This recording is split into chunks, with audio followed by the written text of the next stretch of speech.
நம்ம கோயம்புத்தூர் பக்கத்துல இப்படி ஒரு இடம் இருக்குன்னு இத்தனை நாள் தெரியாம போச்சு.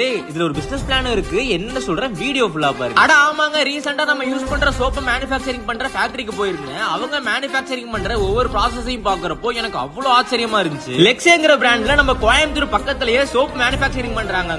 இவங்க ஹோல்சேல் பிரைஸ்லயே சோப்ஸ் ரீட்டைல்ல சேல் பண்றாங்க. அதே மாதிரி நீங்க இவங்க கிட்ட ஹோல்சேலா சோப்ஸ் வாங்கி பிசினஸ் கூட ஸ்டார்ட் பண்ணலாங்க. கம்ப்ளீட்லி ப்ராஃபிட்டபிள் தான். இவங்க கிட்ட மகரந்தங்கிற பிராண்ட்ல முல்தானி மெட்டி, குப்பை மேனி அண்ட் ஆட்டுப்பால் சோப்ஸும் தென் ஆலோவேரா ஜெல்லும் இருக்குங்க. அதே லெக்ஸே பிராண்ட்ல பாத்தீங்கன்னா 6 டிஃபரண்ட் டைப்ஸ்ல சோப் சேல் பண்றாங்க. இது போக இவங்கள்ட்ட laundry soap, dish washer, floor washer, liquid detergent ஏகப்பட்ட ஐட்டம்ஸ் இருக்குங்க. இவங்க இந்த மாதிரி ஹோட்டல் சோப் ஆல்சோ சேல் பண்றாங்க. இது எல்லாமே நீங்க ஹோல்சேல் அண்ட் ரீட்டைலா வாங்கிக்கலாங்க. ஆல் ஓவர் இந்தியா டெலிவரியும் பண்றாங்க. மத்த பிராண்ட்ஸை விட இவங்க ரொம்ப அஃபோர்டபிளாவே தராங்க. அதுலயும் நீங்க 600க்கு ப்ராடக்ட்ஸ் பர்ச்சேஸ் பண்ணலாம் இந்த பிளேட்டும், அதே 300க்கு பர்ச்சேஸ் பண்ணா இந்த பிளேட்டும் கிஃப்டா தராங்க. வீக்லி இந்த மாதிரி டிஃபரண்ட் கிஃப்ட்ஸ் கொடுத்துட்டு இருக்காங்க. சேரன் காஸ்மெட்டிக்ஸ்ங்கற இவங்க ஃபேக்டரி அன்னூர் பக்கத்துல இருக்கு. Vagarayampalayam government higher secondary school கிட்ட தாங்க லொகேட் ஆயிருக்கு. தென் இவங்களோட ஷாப் பாத்தீங்கன்னா கணேசபுரம் LGB ஆப்போசிட்லயே லொகேட் ஆயிருக்குங்க. உங்களுக்கு இவங்க கிட்ட சோப்ஸ் அண்ட் அதர் ப்ராடக்ட்ஸ்லாம் ஆர்டர் பண்ணனும்னா ஸ்கிரீன்ல தெரிய நம்பருக்கு மெசேஜ் பண்ணி ஆர்டர் பண்ணிக்கோங்க ஹோமிஸ்.